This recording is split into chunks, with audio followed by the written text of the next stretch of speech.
नमस्कार दोस्तों, न्यूज़ अड्डा ऑनलाइन में आपका स्वागत है। मैं मिनहाज। दोस्तों, इस वीडियो में मैं NSP minority scholarship academic year 2020-21 के बारे में आपको पूरी जानकारी दूंगा, मिनिस्ट्री ऑफ माइनॉरिटी अफेयर्स की। दोस्तों, जैसा कि आपको पता ही होगा, नहीं पता है तो मैं बता दूं, एप्लीकेशन जो है आपका स्टार्ट हो चुका है 16 अगस्त से। जिसको भी हर साल जो है 16 अगस्त से इसका डेट होता है एप्लीकेशन स्टार्ट होने का, और इस बार भी उसी डेट पे आपका स्टार्ट हुआ है।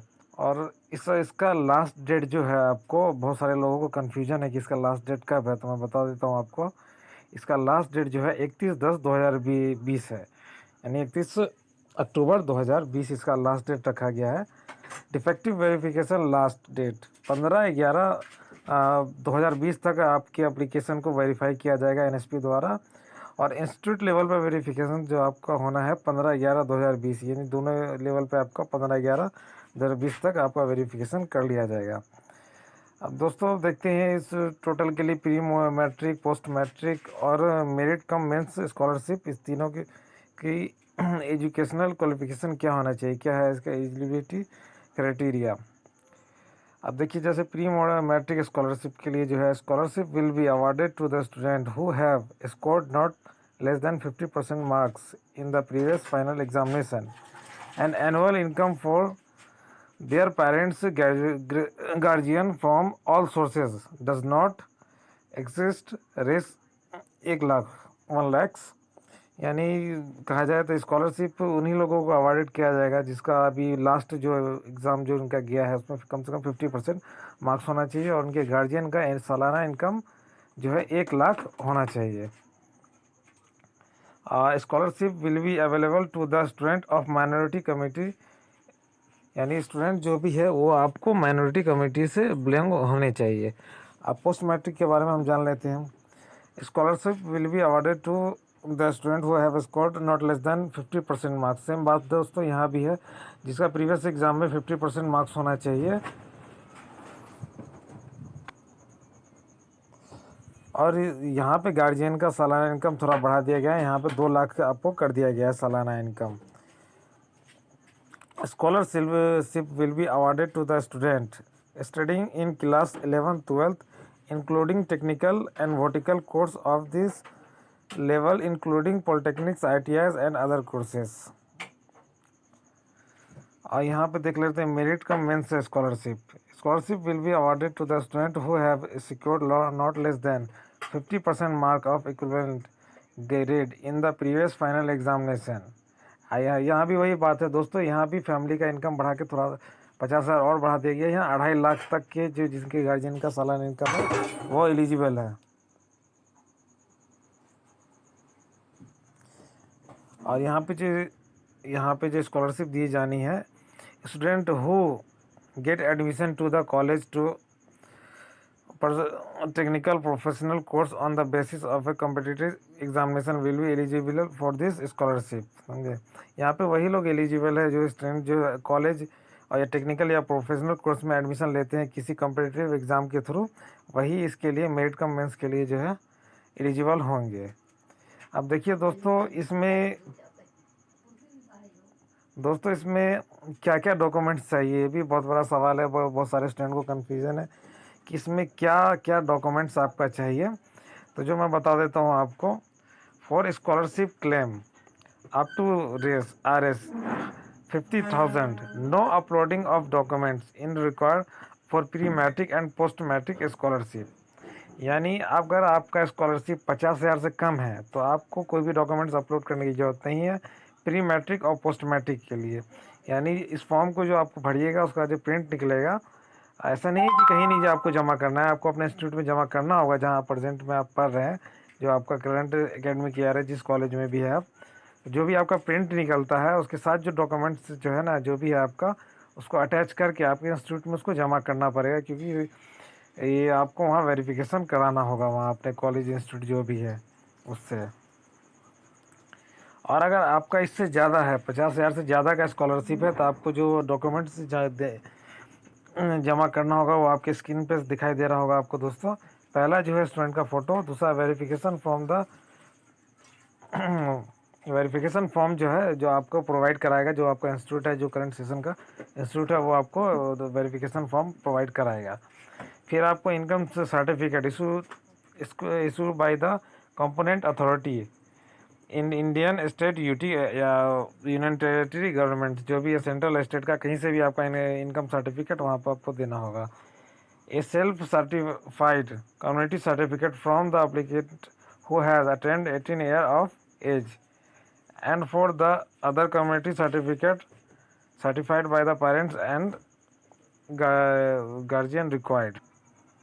यहाँ पे आप लोग आपके जाति का भी जो है प्रमाण पत्र आपको जमा करना होगा। माइनॉरिटी से या किसी भी कम्युनिटी से है तो आपको वहाँ से सर्टिफिकेट भी जमा करना होगा।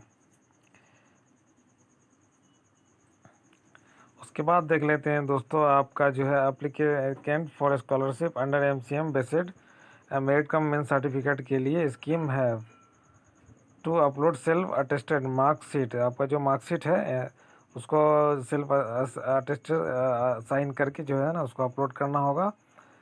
उसके बाद है जो आपका फ़ी रिसिप्ट जो भी है करंट कोर्स का ईयर का जो भी आपका जो फ़ी रिसिप्ट है उसको भी आपको अपलोड करना होगा। उसके बाद बैंक डिटेल दिया गया है, bank account number of the student along with the IFSC code, IFSC code के साथ जो है आपको वो भी अपलोड करना होगा। इसमें क्या है कि प्री मैट्रिक वाला जो है यानी फर्स्ट से लेकर 10 क्लास तक के स्टूडेंट का जो स्कॉलरशिप भरा रहा है उसमें अगर स्टूडेंट का ऑन अकाउंट नंबर नहीं है तो वहाँ पे वो गार्जियन का दे सकते हैं। बाकी प्री मैट्रिक या एमसीएम के लिए स्टूडेंट को अपना ही अकाउंट नंबर यहाँ पे प्रोवाइड कराना होगा। उसके बाद जो है रेसिडेंटल एंड डोमिसाइल सर्टिफिकेट यानी उसको आवासीय प्रमाण पत्र भी आपको वहाँ पे देना होगा। उसके बाद आधार नंबर ही अपने आइडेंटिटी के लिए आधार नंबर या बैंक का पासबुक दोनों में से कोई एक का नंबर आपको वहाँ देना होगा। दोस्तों फिर सबसे लास्ट में दिया गया है if school institute is located in a state union territory different from domicile state and union territory applicant then bona fide student certificate from school and institute, यानी अगर आपके जो भी आपका आवासीय प्रमाण पत्र है वहाँ से आपका स्टूडेंट डिफरेंट यूनियन टेरिटरी में है तो आपको एक बोनाफाइड सर्टिफिकेट देना होगा इंस्टीट्यूट में।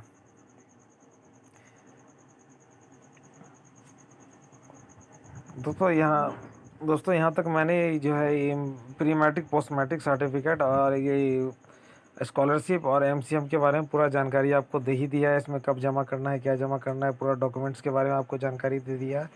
कौन कौन एलिजिबल है नहीं है वो भी मैंने इसमें आपको जानकारी दे दिया है। फिर मैं आगे का थोड़ा सा और बता देता हूँ। List of all central sector scheme, यानी बाकी की जो स्कीम है आपके ऑल देखिए यहाँ पर दिया हुआ है।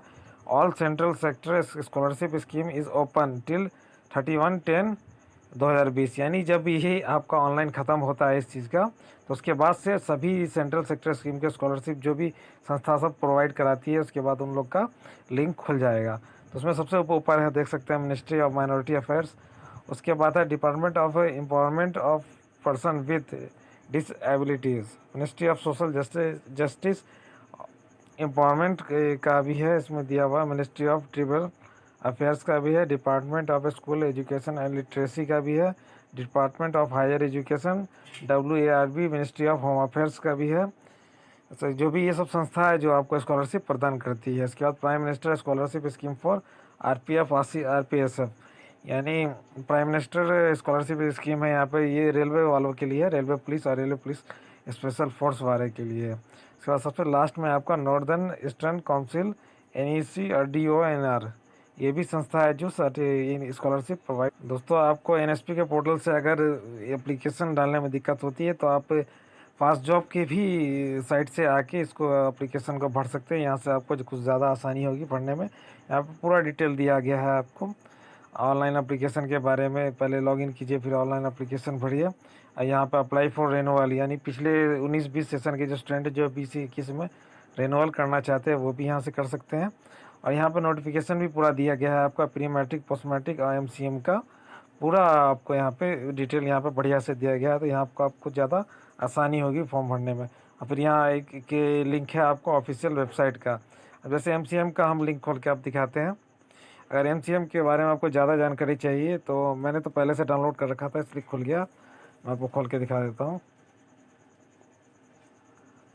तो इसमें पूरा जो है आपको जानकारी दिया गया है, पूरा जो है उसको खोल के आप देख सकते हैं। नहीं हुआ तो मैं अपने डिस्क्रिप्शन बॉक्स में तीनों का पीडीएफ को जो है का लिंक डाल दूंगा, आप वहाँ से भी इनको डाउनलोड करके पूरा बढ़िया से इसको पढ़ के देख के समझ सकते हैं। ऐसे तो मैंने आपको बताया। बाकी ये वीडियो आपको कैसा लगा दोस्तों कमेंट करके बताइए, और हमारे चैनल को सब्सक्राइब कीजिए और हमारे वीडियो को ज़्यादा से ज़्यादा शेयर कीजिए कि जानकारी और लोगों तक पहुंच सके।